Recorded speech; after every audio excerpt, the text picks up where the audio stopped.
둘리안이라고 하는 과일입니다. 이 둘리안은 아시는 분은 아시겠지만은 생김새가 꼭 똥과 비슷합니다. 그리고 냄새도 좀 비슷해요. 그래서 처음 보는 사람들은 hate, 싫어해요. 이게 무슨 과일이냐, 무슨 이런 과일이 다 있냐 해가지고 그 과일을 별로 안 좋아해요. 그러나 그쪽 나라 사람들은요, 그 과일을 최고로 좋아합니다. 최고의 과일로 취급을 해주죠. 그래서 별명이 과일의 왕이다, 이렇게 불러요. 똑같은 둘리안이라고 하는 과일인데 어떤 사람은 그렇게 좋아하고 어떤 사람들은 싫어해요. 같은 원리로 그 나라에 가면은 그 팍지라고 하는 채소가 있습니다. 그 음식을 할 때 그 팍지라고 하는 채소를 넣어서 먹는데 그 우리나라로 이야기하면은 고수하고 비슷한 채소예요. 아주 냄새가 고약하죠. 그 사람들은 그 팍지를 그렇게 좋아하는 겁니다. 쌀국수를 먹을 때도 팍지를 넣고 또 볶음밥을 해 먹을 때도 반드시 그 팍지를 넣어서 밥을 볶아요. 그런데 그 팍지를 처음 대하는 사람들은요, 냄새가 너무 독하기 때문에 먹을 수가 없어요. 그래서 똑같은 팍지라고 하는 채소지만은 어떤 사람은 그냥 그렇게 좋아하고 어떤 사람들은 또 싫어하는 겁니다. 우리 팀들을 데리고 가서도 음식을 먹을 때 보면은 팍지를 잘 먹는 사람은 잘 먹어요. 그런데 어떤 사람은 절대로 그 팍지를 먹을 수가 없는, 몹사하는, 싫어하는 사람도 있더라고요. 똑같은 팍지라는 채소지만은 좋아하는 사람이 있는가 하면은 싫어하는 사람도 있다. 자, 이런 논리를 전제로 해가지고 오늘 말씀을 나눠보도록 하겠습니다. 바울이 2장에서 우리에게 주는 교훈이 뭐냐 하면은 첫 번째로는 1절에서 4절까지 내용인데, 교회의 덕을 위해서 자신의 감정을 자제하라 라고 하는 교훈을 줍니다. 바울은 생애 중에서 고린도 교회를 3번 정도 방문을 했어요. 첫 번째 방문했을 때는 당연히 복음을 전하고, 처음으로 복음을 전하고 교회를 세우기 위해서 고린도 교회를 방문했고요. 고린도를 방문했고, 두 번째로는 고린도 교회 안에 많은 문제가 있다는 소문을 듣고 그 문제를 해결하기 위해서 자신이 직접 그 고린도 교회를 방문을 한 거예요. 자신이 직접 고린도 교회를 방문했음에도 불구하고 고린도 교회 안의 문제는 해결될 조짐을 보이지를 않았습니다. 그래서 바울은 두 번째 이 방문은 참 가슴이 아픈 방문이었고 근심만 안고 돌아온 방문이었다라고 평가를 합니다. 특별히 그 문제가 바울 자신과 관련되어진 문제가 있었기 때문에 바울의 그 감정도 상당히 고조된 상태에서 돌아왔다는 겁니다. 그래서 원래 계획대로라면은 두 번째 방문을 하고 난 이후 얼마 가지 않아서 세 번째 방문을 하려고 했는데 그 세 번째 방문을 변경을 해버리는 거예요. 봉독했던 1절 말씀에 보시면은 내가 다시는 너희에게 근심 중에 나아가지 아니하기로 스스로 결심하였노라. 만약에 계획대로라면은, 원래 계획대로 고린도 교회를 방문했다면은 고린도 교회 안에서 교회를 어지럽히고 또 바울 자신을 반대하는 그 사람들에 대해서 바울이 어떻게 조치를 했겠는가? 아마 이 바울도 상당히 감정이 고조되어 있는 이런 상태였기 때문에 감정이 개입된 그런 조치를 했을 거란 말이죠. 바울 자신은 자신의 마음을 누구보다도 잘 알고 있을 거 아니겠어요? 그래서 아마 교회 법으로 강력한 징계를 했을지도 몰라요. 이 징계라는 것은 두 가지의 반응을 불러옵니다. 첫 번째로는 참 신자인 경우에는 징계를 당하면은 자기 자신을 돌아보는 겁니다. 자기 자신을 돌아보면서 자기가 뭘 잘못했는지를 확인하고 그리고 회개하는 거예요. 이게 징계의 정신에 부합하는 거지요. 그런데 교회 안에는 참 신자들만 있는 것이 아니거든요. 거짓 신자들도 있어요. 이런 사람들은요, 오히려 그 징계에 대해서 반발을 하고 더 오만불손한 태도를 보여요. 그래서 교회를 어지럽게 만드는 거죠.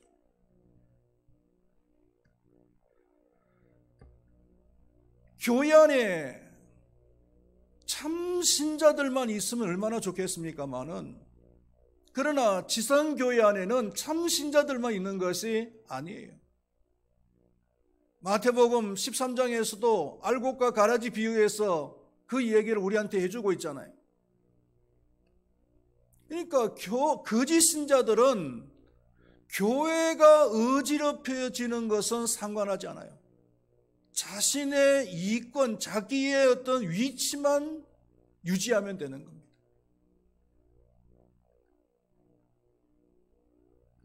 자신의 이권을 위해서라면은 교회도 기꺼이 희생을 시킨단 말이에요. 그래서 바울은요, 교회의 덕을 위해서라면은 내가 지금 당장 고린도 교회를 또다시 방문해서 교회를 어지럽히고 있는 사람들을 교회법으로 강력하게 치료하고 싶지만은 혹시나 교회가 어지러워질까 봐, 고린도 교회를 사랑하는 마음이 너무나 크기 때문에 그 방문 계획을 오히려 딜레이 시키겠다.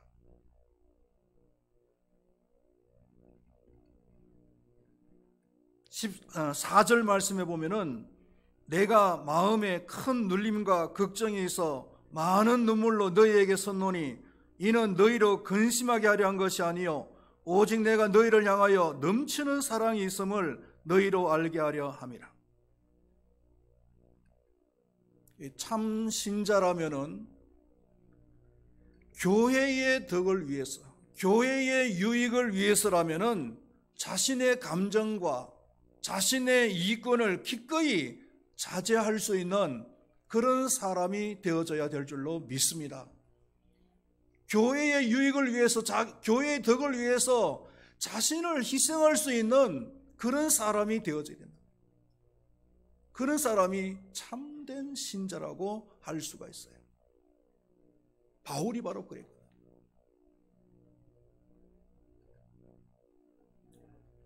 두 번째로 바울이 이야기하는 것이 뭐냐면은 용서하라는 거예요. 5절에서 11절까지 나오는 말씀인데, 교회에 나오는 사람이 교회 안에서 문제를 일으켰을 때 교회가 그 사람에 대해서 할 수 있는 방법은 치리입니다. 징계라고 했죠. 치리라고 하기도 하고 징계라고도 하는데, 교회법으로 7가지 징계가 있어요. 권계, 유책, 정직, 면직, 수찬정지, 출교 등 했어요. 권계라는 것은 한번 경고를 하는 거죠. 아니면 유책은 책임을 묻는 것이고, 정직은 그 직분을 갖다가 일시 멈추게 하는 거고, 면직은 아예 그 직분을 갖다가 못하도록 하는 거고요. 수찬정지는 성찬에 참석하지 못하도록 만드는 것이고, 그리고 징계 중에서 가장 강한 것이 뭐냐면은 출교예요. 출교당한 사람은 지옥 간다라고 생각하시면 맞아요. 교회 안에서 어떤 사람에게 출교에 치리를 하느냐 하면은 이단 사상을 전하는 사람들, 교회 안에서 몰래 이단 사상을 주장하는 사람들, 이런 사람은 출교예요.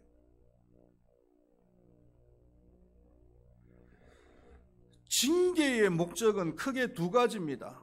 첫 번째로는 개인적으로는 회개할 수 있는 기회를 주는 거예요. 이단 사상을 주장하다가 출교를 당하면은 자기가 이제 자신을 돌아보지 않겠어요? 그래서 내가 잘못한 것이구나 라고 생각을 하고 회개를 하면은 그게 징계의 목적과 부합되는 거죠. 그리고 또 한 가지는 뭐냐면은 교회를 정화시키는 거예요. 교회 안에는 참신자와 거짓 신자들이 섞여 있다고 했잖아요. 거짓 신자들이 교회를 허무는 행동을 몰래 하는 거예요. 이단 사상을 전한다든지요. 아니면은 교회 안에서 몰래 돈놀이를 한다든지, 장사를 한다든지,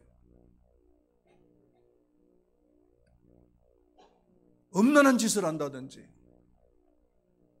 아니면 교회 지도자들을 갖다가 뒤에서 비난한다든지, 거짓된 소문을 퍼뜨린다든지, 이런 교회를 허무는 행동을 하는 경우가 있다는 거예요. 의도적으로. 그래서 이런 거짓된 행위를 하는 사람들을 축출해내고 교회를 정화시키는 작용을 하는 겁니다. 징계는. 그러나 징계는요, 근본적으로는 사랑과 용서의 정신이 있어야 되는 거예요. 징계를 할 때도 그 당사자를 사랑하는 마음으로 징계를 해야 되고, 그리고 징계를 받은 사람이 회개를 하고 돌아올 때는 용서하고 받아줘야 되는 겁니다. 아마 고린도 교회 안에 징계, 잘못된 행동을 하다가 징계를 받은 사람들이 있었는데 일부 그 사람들이 회개하고 잘못을 빌고 용서를 구했던 것 같아요. 그랬더니 고린도 교회 안에 그 성도들이 두 가지 반응이 나타나는 겁니다. 아니다, 저 사람들을 용서해주면 안 된다 라고 주장을 하는 사람이 있고, 어떤 사람들은 용서를 해주어야 된다라고 주장하는 사람이 있었다는 거죠. 바울은 그 사람들이 자신을 그렇게 괴롭혀 왔지만은 그럼에도 불구하고 그들을 기꺼이 용서해 주라고 얘기를 하는 거예요. 10절, 8절 말씀을 우리 읽어보겠습니다. 8절 말씀. 그러므로 너희를 권하노니 사랑을 그들에게 나타내라. 10절 말씀입니다. 너희가 무슨 일이든지 누구를 용서하면 나도 그리하고, 내가 만일 용서한 일이 있으면 용서한 그것은 너희를 위하여 그리스도 앞에서 한 것이니. 사랑으로 용서하라는 거 아니겠습니까? 만약에 사랑으로 용서하지 않는 것은 그건 사탄의 계략이고 사탄의 마음이 역사하는 거라고 얘기를 하고 있습니다. 11절 말씀을 읽어보겠습니다. 이는 우리로 사탄에게 속지 않게 하려 함이라. 우리는 그 계책을 알지 못하는 바가 아니로라. 용서는 기독교 사랑을 실천하는 제1된 방법이에요. 그래서 성경에서는 용서하라고 거듭 반복해서 말씀을 하고 있잖아요. 마태복음 6장 14절에서 15절까지에서도 예수님께서 너희가 사람의 잘못을 용서하면 너희 하늘 아버지께서도 너희 잘못을 용서하시려니와 너희가 사람의 잘못을 용서하지 아니하면 너희 아버지께서도 너희 잘못을 용서하지 아니하시리라. 너희들이 만약에 사람을 용서하지 아니하면 하나님께서도 너희들을 용서하지 않는다. 무슨 말씀이죠? 당연히 용서하라는 얘기 아니겠습니까? 이 마태복음 18장에서는 베드로는 예수님에게 몇 번까지 용서를 해줘야 됩니까? 라고 물었을 때 예수님께서 7번을 70번씩이라도 용서해 주라. 숫자가 중요한 것이 아니라 끝까지 용서해 주라는 말씀이죠. 이 용서의 말씀을 가장 잘 실천한 사람이 누구냐 하면은 구약의 요셉이 아닌가라고 생각을 합니다. 형들이 아무 죄도 없는 그 자신을 애굽의 종으로 팔아서 거의 한 10몇 년 동안 죽을 고생을 했거든요. 자기 자신을 인생 바닥까지 떨어지게 만드는 그 형들인데도 불구하고 그 요셉은 그 형들을 아무 조건 없이 다 용서했어요. 용서해 주는 정도가 아니라 오히려 선으로 대해줬잖아요.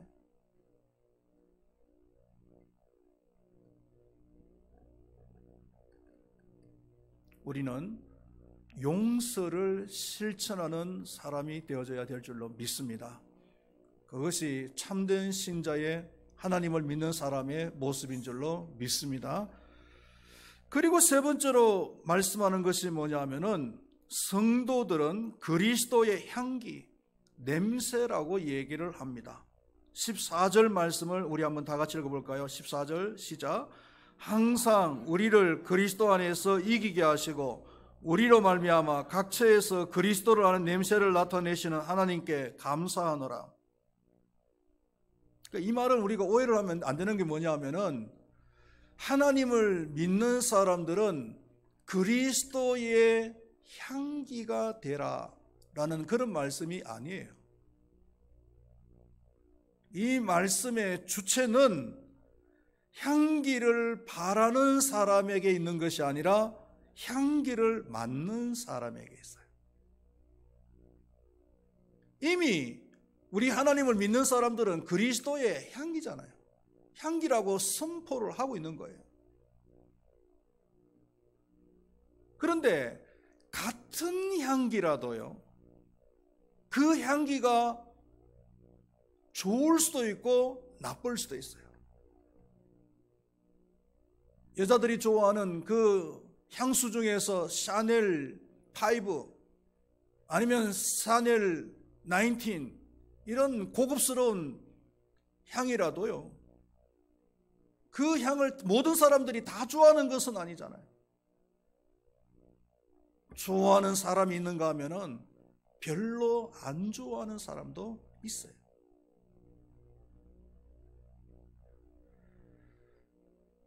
하나님을 믿는 사람들은 그리스도의 향기들인데 하나님을 믿는 사람들을 좋아하는 사람도 있고 좋아하지 않는 사람들도 있다는 거예요.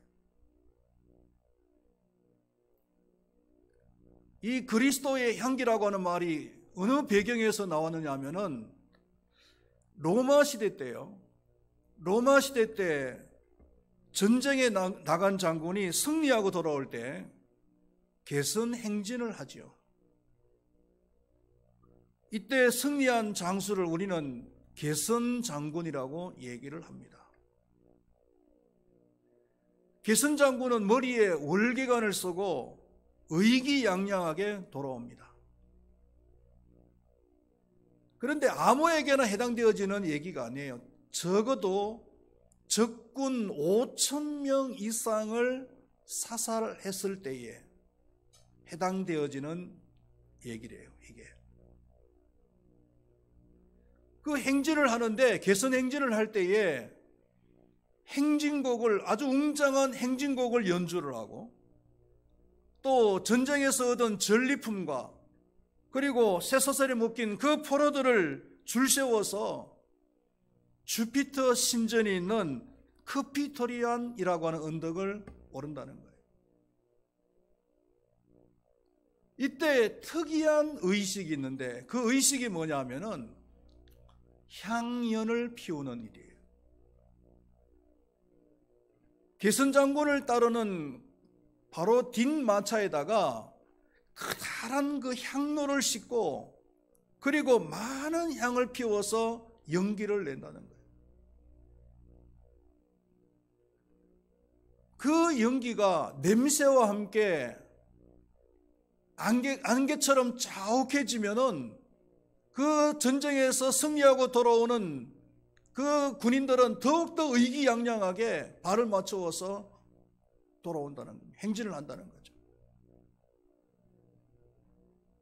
그러나 그 뒤를 따르는 포로들에게는요, 그 아름다운 향기로운 냄새가 죽음의 냄새로 느껴진다는 거죠. 왜냐하면요, 얼마 가지 않아서 그 사람들은 죽임을 당할지도 모르기 때문이죠. 같은 향내라도 어떤 사람에게는 아주 즐겁고 생명에 이르는 냄새지만은 어떤 사람에게는 그것이 죽음에 이르는 냄새, 사망에 이르는 냄새처럼 들린단 말이죠. 그런 배경에서 바울이 지금 이 얘기를 하고 있는 거예요. 15절과 16절 말씀 우리 한번 다 같이 읽어보겠습니다. 우리는 구원받는 자들에게나 망하는 자들에게나 하나님 앞에서 그리스도의 향기니 이 사람에게는 사망으로부터 사망에 이르는 냄새요 저 사람에게는 생명으로부터 생명에 이르는 냄새라. 누가 이 일을 감당하리요? 이 바울이라고 하는 사람은 한 사람이에요. 한 사람인데 고린도 교회 안에는 두 가지의 반응을 나타낸단 말이죠. 어떤 사람들은 그 바울을 환영하는 사람, 대대적으로 환영하는 사람이 있는가 하면은 어떤 사람은요, 그 바울을 부정하고 그 바울을 반대하는 사람도 있다는 거예요. 이 반대하는 사람들에 대해서 바울은 사망에 이르는 냄새를 해당되어지는 사람이다, 이렇게 이 얘기를 하는 거죠.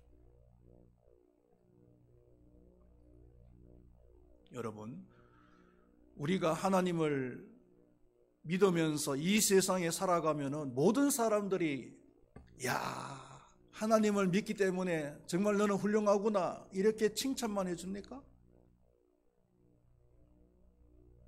어떤 사람들은 칭찬해주고 좋아해주는 사람도 있을 거예요. 그러나 어떤 사람들은 이유도 없이 미워합니다. 싫어해요. 전자는 생명에 이르는 냄새를 맡은 사람이고 후자의 사람은 사망에 이르는 냄새를 맡은 사람. 예수님도 그렇게 됐잖아요. 예수님도 모든 사람들이 다 예수님을 좋아하는 건 아니에요. 예수님을 좋아하고 예수님을 찬양하는 사람이 있는가 하면은 예수님을 반대하고 예수님을 싫어하는 사람도 있어요. 목사도 마찬가지 아니겠습니까? 어디 가서 제가 목사라 얘기하면은 아주 예의를 갖춰서 아이고 목사님이십니까 하면서 아주 정중하게 대해주는 사람이 있는가 하면은 목사라고 얘기하는데도 아주 오만불손하게 대하는 그런 사람도 있어요.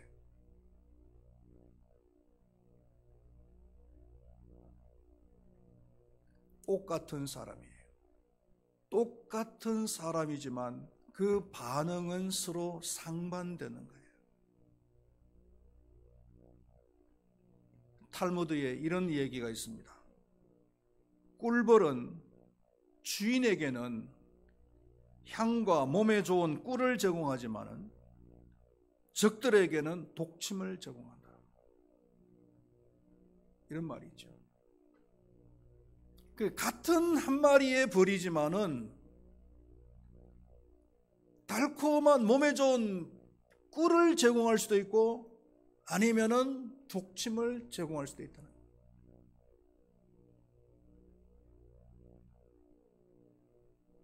우리의 드리는 이 예배가 적용이 될 수도 있어요. 설교도 적용이 될 수가 있어요. 예배를 똑같이 드렸어요. 똑같이 드렸는데 어떤 사람은 야, 오늘 예배가 참 은혜스러웠다, 너무 좋았다, 이런 사람이 있는가 하면은 어떤 사람은 무슨 예배가 이래, 은혜스럽지도 않았어, 이렇게 반응하는 사람이 있어요. 전자는 생명에 이르는 냄새를 맡은 사람이고 후자는 사망에 이르는 냄새를 맡은 사람이에요. 말씀을 맺도록 하겠습니다. 하나님을 믿는 사람이라는 이유 때문에 미움을 당한다 할지라도, 여러분들을 미워한다 할지라도 여러분들은 당황하지 마시기를 바랍니다. 그 사람들이 사망에 이르는 냄새를 맡아서 그래요. 입장을 바꾸어서 예수님에 대해서, 목사에 대해서, 예배에 대해서, 설교에 대해서 생명의 냄새를 맡는 여러분들이 되시기를 축원드리겠습니다. 기도하시도록 하겠습니다. 하나님 아버지,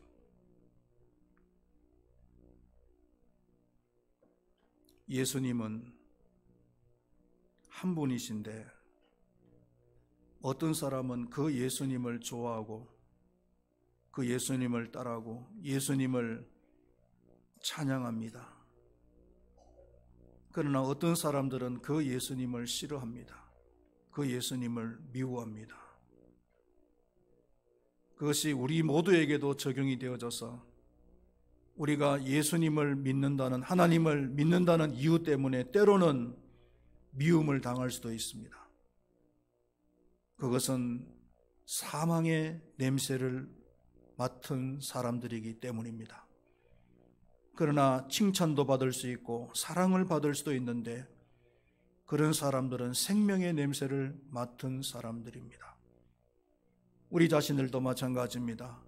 예수님에 대해서, 교회에 대해서, 예배에 대해서, 설교에 대해서 사망에 이르는 냄새를 맡는 자들이 아니라 생명에 이르는 냄새를 맡는 자들이 다 되게 하여 주시옵소서. 그래서 참된 신자인 것을 스스로 증명하면서 살아갈 수 있는 우리 모두가 되게 하여 주시옵소서. 감사합니다. 예수님의 이름으로 기도드리옵나이다. 아멘.